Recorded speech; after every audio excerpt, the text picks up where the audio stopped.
네, 안녕하세요. 한의사 이영입니다. 자, 지난 두 번에 걸쳐서 박성화 센터장님과 함께 어깨 관절 관리법에 대해서 알아봤는데요. 사실 하려고만 하면 어깨만 가지고도 한도 끝도 없겠지만 제가 이랬더니 주위에서 요즘 빨리 허리 얘기 좀 해달라고 하시는 분들이 많아서 오늘은 잠깐 방향을 한번 돌려볼까 합니다.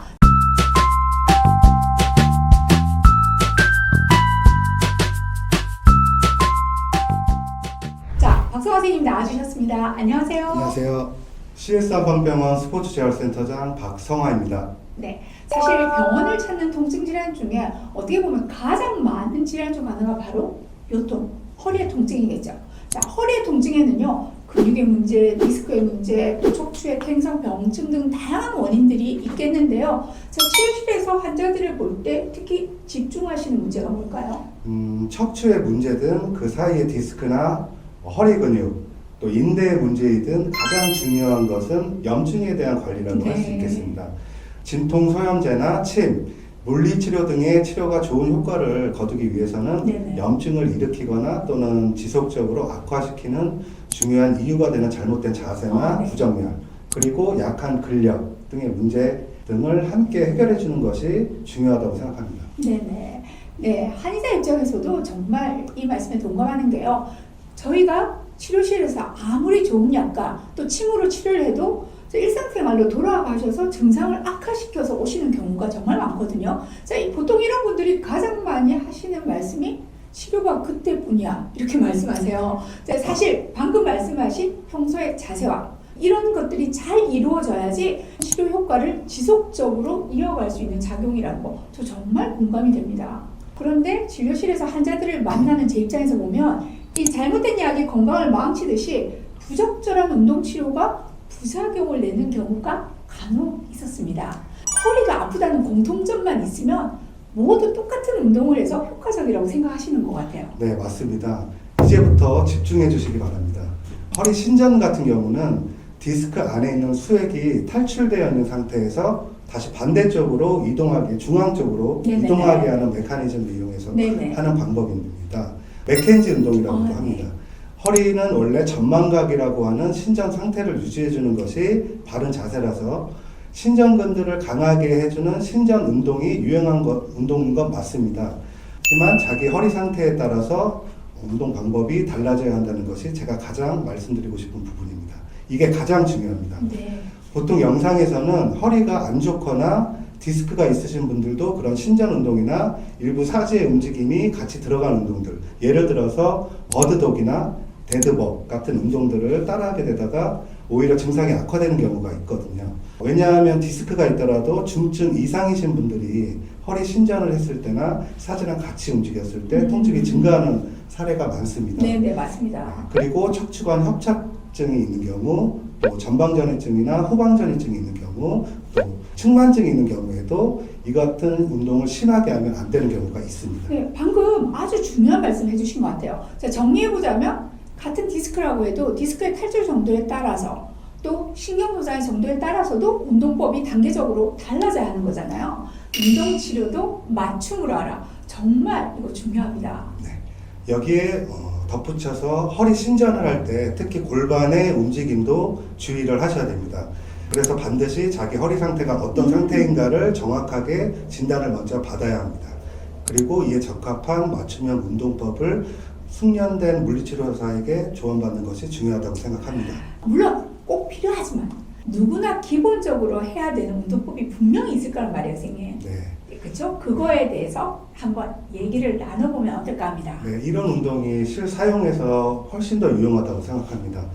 어떤 허리 질환에서도 할 수 있고 또 어떤 통증의 단계에서도 할 수 있는, 그리고 가장 먼저 해야 되는 중요한 운동을 오늘 알려드리겠습니다. 먼저 코어 안정화라는 개념이 있습니다. 코어 하면 여러분들 많이 알잖아요. 이 핵심, 중심이라는 뜻이죠? 네. 그거에 안정화라는 뜻이네요. 네, 맞습니다.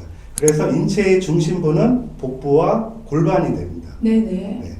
그래서 의미는 어떤 자세에서의 변화에서도 척추를 똑바로 유지시켜주고 팔다리를 잘 움직이게 해주는 필수 요소다. 이렇게 코어 이해하시면 안정화가요? 네. 네네. 허리가 아프신 분들은 다른 운동 하지 마시고요.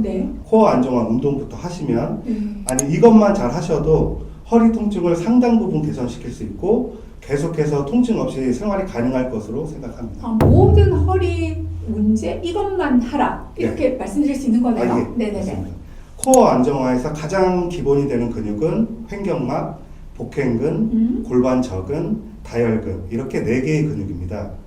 여기서 가장 핵심이 되고 가장 먼저 운동해야 할 근육은 바로 횡격막 근육입니다.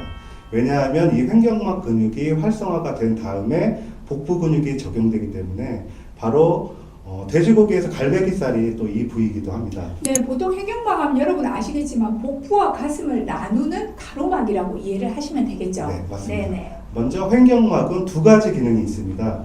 한 가지는 호흡의 기능하고 네. 두 번째는 복압 형성입니다. 네네. 코어 안정화에서 횡격막이 제대로 기능을 못하고 있으면 코어 운동 자체를 할 수가 없습니다. 오, 네. 그 척추를 잡아주지 못해서 결국은 허리 통증으로 이어지는 그런 악순환으로 들어가게 됩니다. 유튜브에도 각종 코어 운동법들이 많이 올라와 네네. 있는데요. 이 횡격막을 위한 치료가 거의 없습니다. 아, 코어의 시작인데 말입니다. 체코의 의사이자 도수치료의 대가였던 캐럴 루이스는 만약 호흡이 정상화되지 않는다면 어떤 움직임 패턴도 정상화될 수 없다라고 말했을 정도입니다. 그래서 오늘은 횡격막을 제대로 쓸 수 있는 또 쓸 수 있게 만들어주는 운동을 배워보도록 하겠습니다. 일단 횡격막의 호흡 기능 운동인데요. 네네. 일단 호흡은 코로 들이마시고 입으로 내쉽니다. 편하게. 들이마실 때 공기가 안으로 들어갑니다. 그리고 입으로 내쉽니다. 후. 그리고 들이마실 때 가슴 쪽이 팽창되는 것보다는 배 쪽으로 팽창을 시킵니다. 배가 풍선이라고 생각을 하시면 됩니다. 네, 풍선에 바람이 들어가듯이 또 입으로 내쉬고 횡격막의 위치가 아래갈비뼈 밑면이기 때문에 이 부분을 팽창을 집중해 하셔서 네. 하나 이 아래갈비뼈가 특히 많이 팽창되게 호흡을 해주시면 그러니까 됩니다. 방금 선생님 중요한 얘기 해주신 게 네. 도리어 막 배로 보낸다는 느낌보다 네. 아래쪽 갈비뼈를 왼쪽으로 밀어낸다는 네. 데 집중하시면 복식 호흡이 될 수밖에 없겠네요. 네, 맞습니다. 네. 그래서 배에 풍선을 불듯이 아래갈비뼈가 벌어집니다.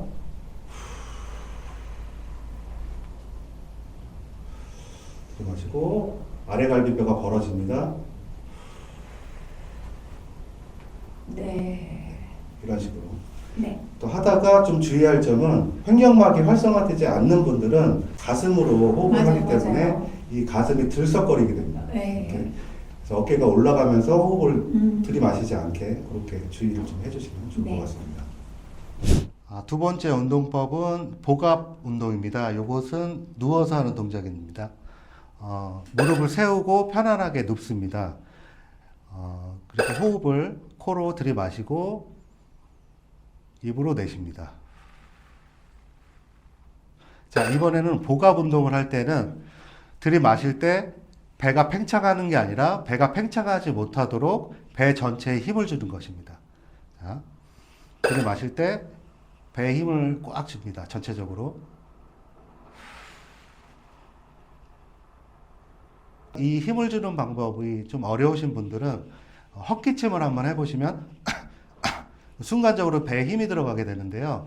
그 동작이랑 비슷하다고 보시면 됩니다. 그리고 큰일을 보실 때 힘을 주지 않습니까? 같은 힘을 주는 방법이라고 생각을 하시면 됩니다.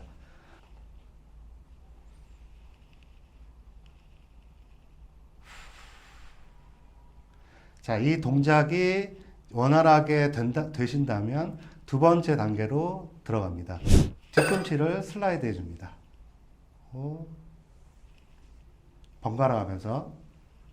자, 복압을 만든 상태에서 호흡을 해주면서 해주시면 됩니다. 자, 이 동작이 또 잘 되신다. 그러면 3단계 엉덩이를 살짝 들어주십니다. 복압이 지금 들어가 있는 상태입니다. 5에서 10초 정도 유지하시고 내려주고 또 좀 쉬었다가 다시 들이마시면서 복압을 형성해 주시고 엉덩이를 들어줍니다. 5에서 10초. 네.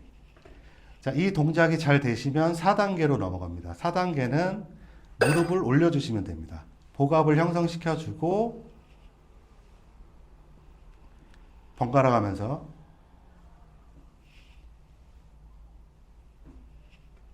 자, 이 동작이 또 자연스럽게 잘 된다. 그러면 마지막 5단계로 팔을 만세 자세로 하시고 팔다리를 같이 교차해서 복압이 들어가 있는 상태입니다. 그 호흡은 팔다리가 올라갈 때 내쉬면 좋습니다. 요거 데드벅이라고 합니다. 데드벅은 사실 이렇게 하셔야 됩니다.